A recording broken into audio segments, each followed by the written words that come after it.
So, Alhamdulillahi Rabbil Alameen, Ar-Rahman Ar-Rahim. So let's look at Ar-Rahman and Ar-Rahim. Both of these attributes of Allah subhanahu wa ta'ala are actually derived from the root letters Ra, Ha and Mim, Rahima. Rahima means that he was merciful.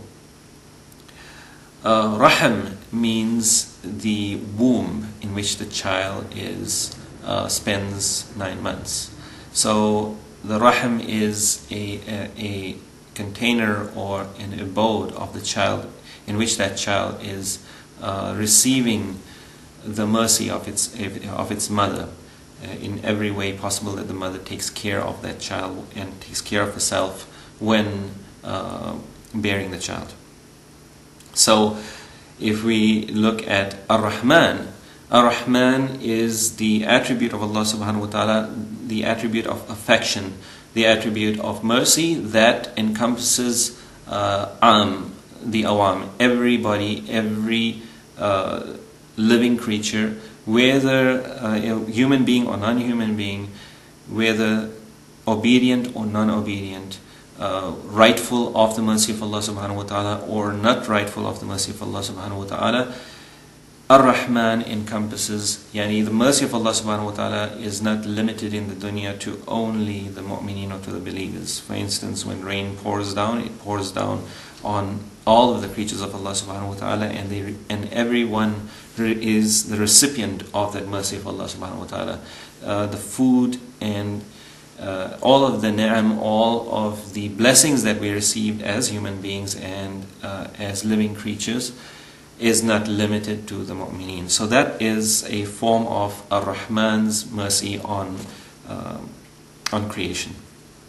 And then Ar-Rahim is khas, meaning that it is specific to the mercy of Allah subhanahu wa ta'ala that is reserved for the mu'mineen on Yawm al-Qiyamah.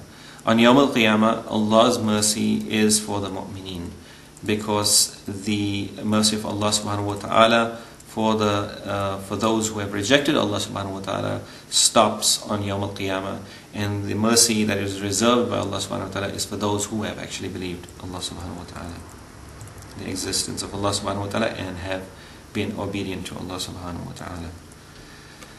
Ar-Rahman Ar-Rahim, the most affectionate, the most merciful. Maliki Yawmiddin, or Maliki Yawmiddin, as in a different qira'ah, a different recitation. Malik means master, and the root mim, lam and kaf, Malik and Malik both derive from that. Malik means master and Malik means a king.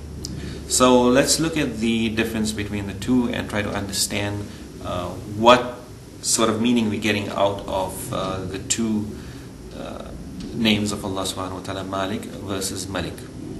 Malik is the one who owns everything. He is the master, he is the master of slaves, the master of the servants, the one who owns the property of every living thing, every creature, every human being. That is a Malik. The authority of a Malik is beyond limits. There's no limits to the authority of the one who is a master. So for instance, in the slave-master relationship, the master has full authority over the property of a slave, and the slave is completely submitted to the master. So that relationship is what we get from this meaning of Malik Yawmiddin, and we'll look at what Yawmiddin means as well. But first let's look at Malik. Malik is that attribute of Allah subhanahu wa ta'ala that can be translated as the king. And who is the king? The king is the one who is an awesome king, the one who has awe over his subjects. And it is used in that sense in the Qur'an, rather than someone who is limited in their authority, because a king may be limited in his authority over his subjects' property, whereas a master is not limited. So just understanding the two meanings, the first one has the sense of authority, Malik Yawmiddin, and the second, Malik, has the sense the meaning that we get from this is the awe of a king, rather than a king who is above the property of his subjects. Yawm means day. Yawm ad-Din, the day of judgment. Deen, the root word letters are Dal, Ya, and Nun, and from Deen we get different meanings. One could mean your religion. Okay, what is your religion? What is it that you practice, that you believe in? What are those things? And then Deen, in this understanding, Yawm ad-Din, the day of account, or the day of judgment. So we can try and understand how these words are actually related to each other by looking at the meanings of words related. So, for instance, let's take a look at Dain. Dal, Dal, Ya, and Nun, with a fatha on the Dal. Dain, which means debt. And then, how is this related to the Day of Judgment? On the Day of Judgment, our debts become due with Allah subhanahu wa ta'ala. That which we had borrowed, the time that we had borrowed in this world, our debts become due in the Akhirah on Yawm ad-Din.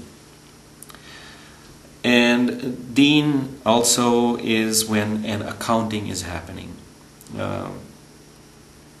When we try to see religion and its meaning, Deen is also a transaction that is between a person and Allah subhanahu wa ta'ala. It is a transaction that never ends in the dunya, but ends once we enter the grave.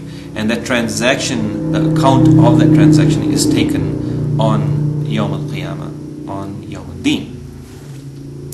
So Malik Yawm ad-Din, meaning the master of the day of judgment, or Malik Yawm ad-Din, the king of the day of judgment. In both senses, we get from this that not only is Allah subhanahu wa ta'ala, and the verse that comes before this, that Allah subhanahu wa ta'ala is the master and the king, and He is the possessor of all, and Allah subhanahu wa ta'ala is the possessor of our properties, but also that Allah subhanahu wa ta'ala is a just king, He is a just master. He, and in the sense of absolute justice on that day will be served. When we, and the reason we get that is from the ayat before, because Allah subhanahu wa ta'ala is Ar-Rahman and Ar-Rahim. He is a merciful and a just king and a just master. Master of the day of judgment. Now, Iyyaka na'budu wa iyyaka nasta'in. Iyyaka in Arabic is translated as you and only you. Iyyaka. Iyyaka na'budu. Na'budu means that we worship. Its root is Ain, Ba, and Dal. And Abd is a slave of Allah subhanahu wa ta'ala. And Abd is a slave in general, somebody who is subservient to a master.